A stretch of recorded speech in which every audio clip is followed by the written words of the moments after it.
It had been years since I'd felt the wind rush through my hair, my arms wrapped around someone on a roaring bike, the world blurring past in streaks of green and gold. I never imagined it would be my nephew who would give me that experience again. My name is Jessica Parker, and I'm a 42-year-old woman who lives a quiet life in a peaceful town in Oregon. After my divorce 2 years ago, things had become routine. Wake up, go to work, come home, heat up dinner, maybe binge some streaming series, and go to bed. Repeat. Weekends were usually lonely, with the occasional brunch with coworkers or volunteering at the community center. But this summer was different.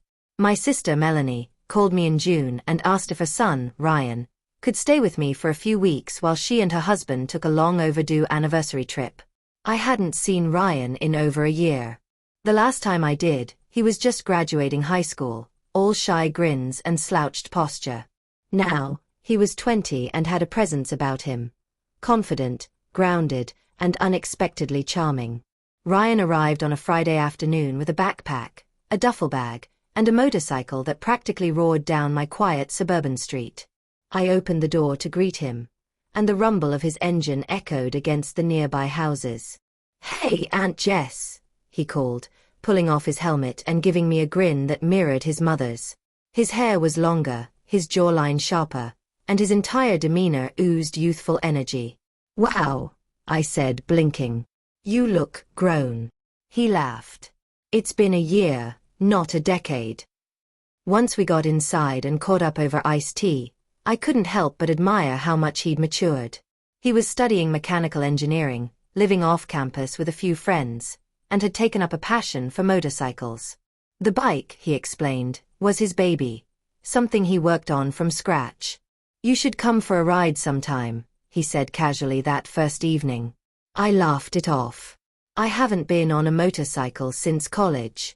I don't know if my back can take it." But Ryan didn't push. He just nodded, that same easygoing smile on his face, and changed the topic.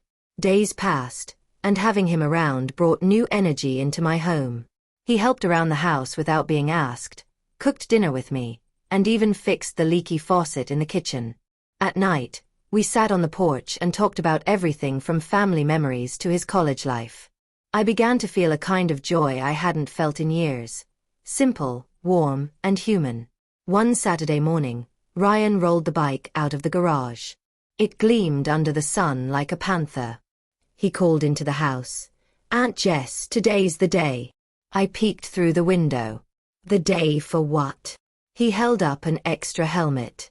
"For that ride." I hesitated. "Are you sure? I'm not exactly biker material anymore." "You're more than enough. Come on. Just a quick ride down the coast." There was something about his confidence that made it hard to say no. I went upstairs, changed into jeans and a leather jacket I hadn't worn in years, and came back down. Ryan's eyes widened. "You look awesome," he said with a grin. I rolled my eyes but blushed a little. Let's just hope I don't fall off. The moment I got on behind him and wrapped my arms around his waist, I was hit with a wave of nostalgia. The vibration of the engine, the smell of leather and gasoline, the cool wind on my cheeks. It was like stepping into a memory I didn't realize I missed so much. As we pulled onto the highway, the town faded into the background, replaced by long stretches of road and the occasional glimmering view of the ocean. Ryan was careful, smooth with his turns, alert to every bump and curve. He pointed out cliffs, little cafes, and lookout points along the way. I shouted and laughed behind him, the wind stealing my words. We stopped at a coastal viewpoint after about an hour. Ryan parked the bike, and we sat on a bench overlooking the crashing waves. "Not bad, huh?" he said. "It's more than not bad," I replied. "It's incredible. I feel like I'm 20 again." He smiled. "You know, I always admired you. When I was little, you were the cool aunt, the one who traveled, who dressed like a movie star, who never settled for less."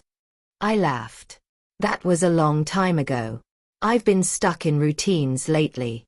"Well, it doesn't have to stay that way," he said. "Sometimes you just need a little adventure to remind yourself who you are." We sat in comfortable silence after that, watching the waves. The moment was quiet but profound. On the ride back, we took the scenic route. Ryan pointed out a secret beach trail, and we took a short walk through the trees to reach it. The sand was warm, the breeze perfect.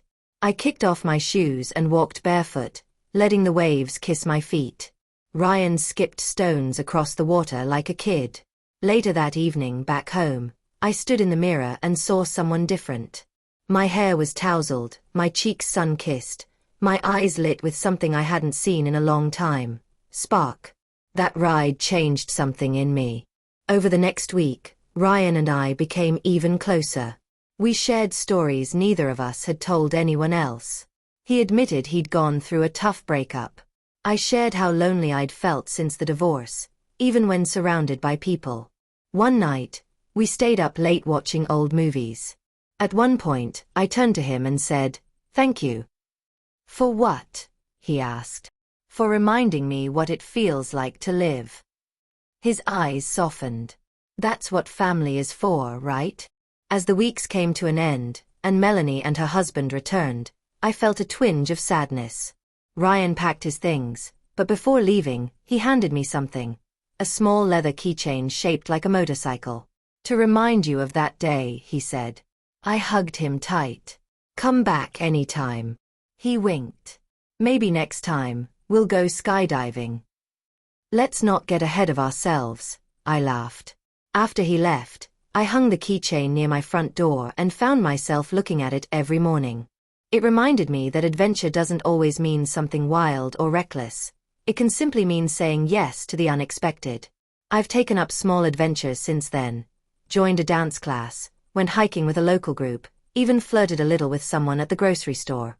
Life is still quiet, but it feels full again.